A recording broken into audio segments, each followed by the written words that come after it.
klaseng activity, hindi ko masasabi na krimen o illegal basta ang tao na nag-i-engage niyan hindi siya minor. Basta siya ay isang tao na of majority age, older than 18, hindi mo masasabi na illegal. Bakit? Una kasi walang batas na nagko-cover ng ganitong klaseng activity.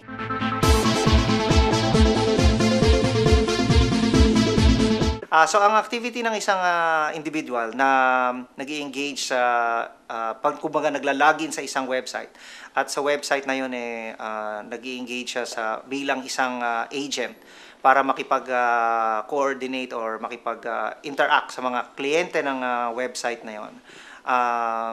Hindi labag sa batas yun kung basta hindi siya minor de edad. So long as age of majority, older than 18, hindi labag sa batas. In fact, karapatan niya yun. May cybersex na nangyayari sakali between two individuals. Sakali kung may relasyon sila, one-to-one over webcam, for example, nag-engage sila in cybersex. Hindi rin labag sa batas yun.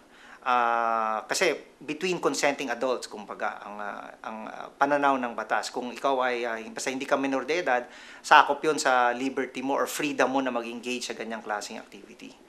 Nagkakaroon ng problema pag sinasama mo na yung elemento ng pera.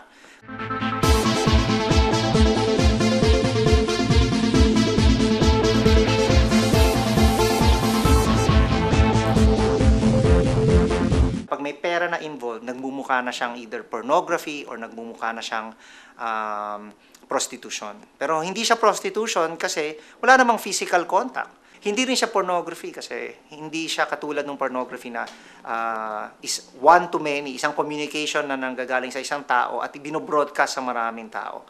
Ito ay one-to-one communication, private to na communication, walang ibang nakakakita. So hindi mo masasabi na pornography siya in the traditional sense, gawa ng walang elemento ng publication.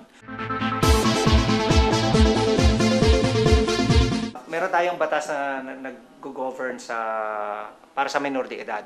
Pag minor de edad ang gagawa nitong ganong klaseng activity, siguradong illegal yan. Bukod sa masasabi na parang child pornography siya. So inherently illegal yung ganyang klaseng activity. Isa pa pala, kung ang isang tao na nag-i-engage sa ganitong klaseng activity, kung masasabing pornography siya, at sinisimulate niya ang child pornography. In other words, pinapabata niya ang itsura niya. Labag rin sa batas yan. Simulation of child pornography. Parang itinuturing katulad na rin ng child pornography. At ang child pornography, inherently illegal. Hindi siya legal sa kahit anong bansa, kahit saan. So kahit kailan ang child pornography or kahit sa Pilipinas ang simulation or ang pag-fake ng child pornography ay isang labag rin sa batas at isang krimen.